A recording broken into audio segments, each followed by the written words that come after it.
اس رات سے ایک غیر معمولی دوستی کا آغاز ہوا۔ عادل ہر رات حویلی آتا اور زارا اسے اپنی زندگی کی کہانیاں سناتی۔ وہ بتاتی کہ کس طرح اس کے خاندان کو دھوکے سے مار دیا گیا تھا اور کس طرح اس کا قاتل اب بھی آزاد ہے۔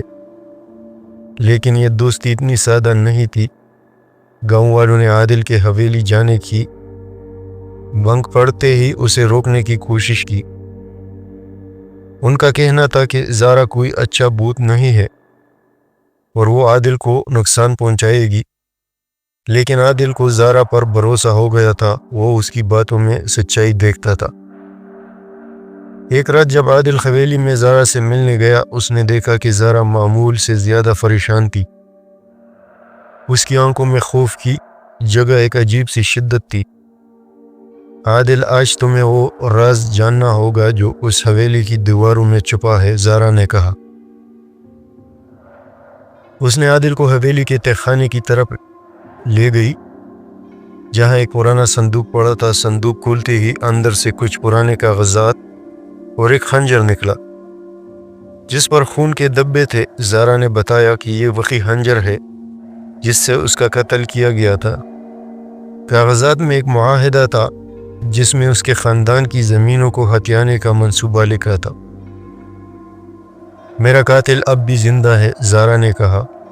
وہ اس گاؤں میں ایک معزز شخص بن کر رہتا ہے، لیکن اس نے میرا سب کچھ چھین لیا۔ عادل نے فیصلہ کیا کہ وہ زارا کے قاتل کو ڈھونڈے گا، لیکن یہ کام آسان نہیں تھا۔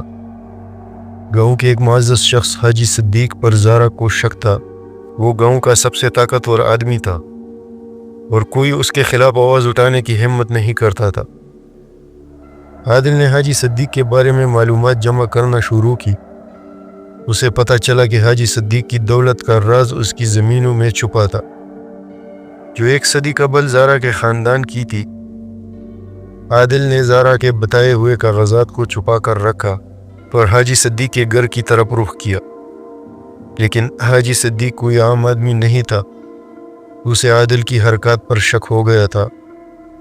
ایک رات جب عادل حاجی کے گھر کے قریب چھپ کر معلومات اکٹھی کر رہا تھا، اسے کچھ لوگوں نے پکڑ لیا۔ وہ حاجی کے آدمی تھے۔ تم یہاں کیا کر رہے ہو لڑکے؟ ایک نے دھمکی آمیز لہجے میں پوچھا۔ عادل نے ہمت نہیں ہاری۔ میں بس گھوم رہا تھا، اس نے جھوٹ بولا۔ لیکن حاجی کے آدمیوں نے اسے نہیں چھوڑا۔ انہوں نے اسے حاجی کے سامنے پیش کیا۔ حاجی نے عادل کو دیکھ کر مسکرایا۔ اس کی مسکراہٹ میں ایک عجیب سی شرارت تھی۔ تم اس حویلی میں بہت زیادہ دلچسپی لے رہے ہو عادل، حاجی نے کہا۔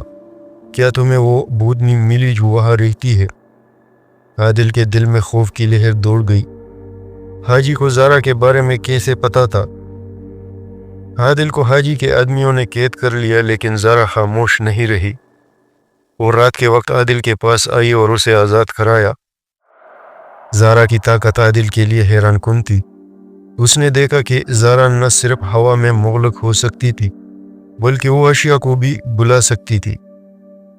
ہمیں حاجی کو روکنا ہوگا، زارا نے کہا۔ وہ میری موت کا ذمہ دار ہے اور اب وہ تمہیں بھی نقصان پہنچائے گا۔ عادل اور زارا نے مل کر ایک منصوبہ بنایا۔ وہ حاجی کے گھر واپس گئے اور اس کے دفتر سے وہ تمام ثبوت جمع کیے جو زارا کے خاندان کے قتل سے متعلق تھے۔ لیکن اس دوران حاجی نے انہیں دیکھ لیا۔ تم نے بہت بڑی غلطی کی عادل، حاجی نے غصے سے کہا۔ اس نے اپنا پستول نکالا اور عادل پر نشانہ لگایا، لیکن اسی لمحے زارا نے اپنی پوری طاقت استعمال کی۔ کمرے کی تمام چیزیں ہوا میں اٹھنے لگی اور ایک زوردار ہوا کا جھونکا حاجی کو دیوار سے ٹکرا گیا۔ حاجی خوف سے چیخ اٹھا۔ تم وہی بھوتنی ہو، اس نے کانپتے ہوئے کہا۔ زارا نے اسے گھورا۔ تم نے میرا سب کچھ چھین لیا، لیکن اب تمہاری سزا کا وقت آ گیا ہے۔ عادل نے موقع دیکھ کر حاجی کے ہاتھ سے پستول چھین لیا اور اسے زمین پر گرا دیا۔ گاؤں والوں کو شور سن کر وہاں پہنچ گئے۔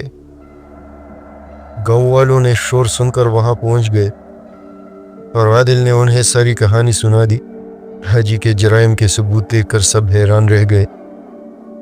حاجی کو گرفتار کر لیا گیا اور زارا کا مقصد پورا ہو گیا۔ اس رات جب عادل حویلی واپس آیا، زارا اس کے سامنے آخری بار ظاہر ہوئی۔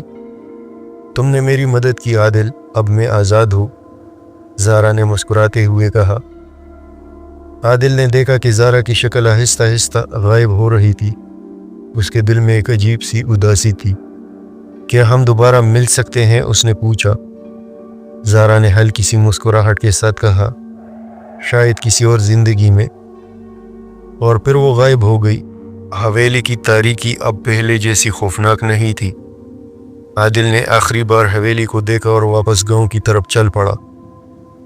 اس کے دل میں زارا کی یاد تھی اور ایک ایسی دوستی کی کہانی جو کبھی نہ بھولنے والی تھی۔